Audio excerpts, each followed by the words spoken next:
সুনীল গঙ্গোপাধ্যায়ের কে কাকে টানছে।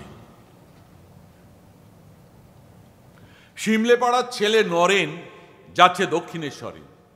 হাটখোলার মোড়ে দুই নাটুকে মাতালের সঙ্গে তার দেখা। অমৃতলাল আর গিরিশ রাত কাটিয়েছে বিনোদিনীর বাড়িতে। নিদ্রাহীনতায় ও নেশায় চারটি চোখ এখন লাল। বিয়ার খেয়ে খেয়ে গিরিশের ঠান্ডা লেগে গিয়েছে, তাই সেঙ্গাতকে দিয়ে ঝট করে আনিয়ে নিয়েছে বি হাই ব্র্যান্ডি। হুইস্কি তখন ঘোড়ার ওষুধ, বনেদি মদ্যপায়ীরা ছুঁতো না।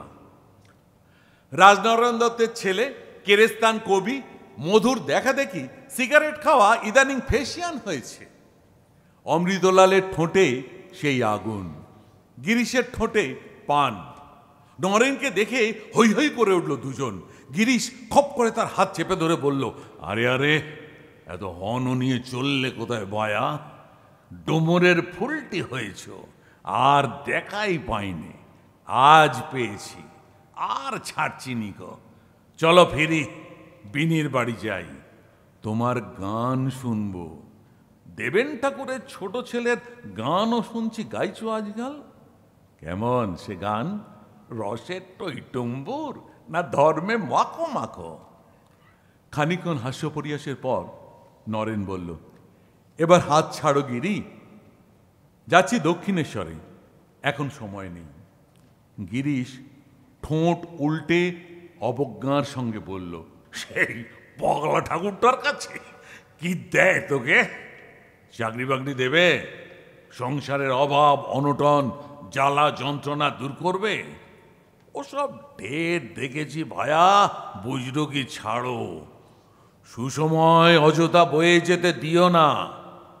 নরেন রাগ করে বলল, তুই শালা স্টেজে মাগি নাচাস, তুই এসবে কি বুঝবি?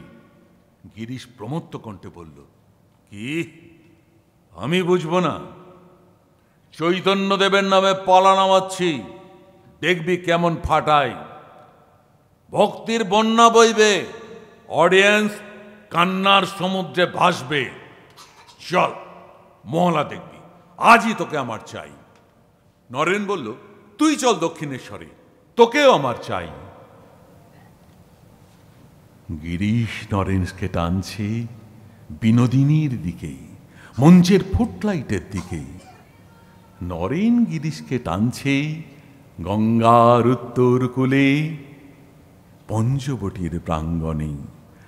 দিনের আলোর উৎসবে কেউ কারো হাত ছাড়িয়ে নিচ্ছে না, অথচ বিপরীত দিকে সমান টান। হঠাৎ গজিয়ে ওঠা নগর কলকাতা একাগ্র হয়ে দেখছে সেই দৃশ্য।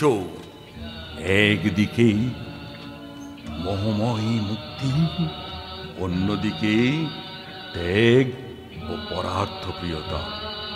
খুবই মৃদু, অসম্ভব জোরালো এই পারস্পরিক আকর্ষণ। কেউ জিতবে না, কেউ হারবে না। এক সময় হেঁচকা টানে এ ওকে বুকে জড়িয়ে নেবে।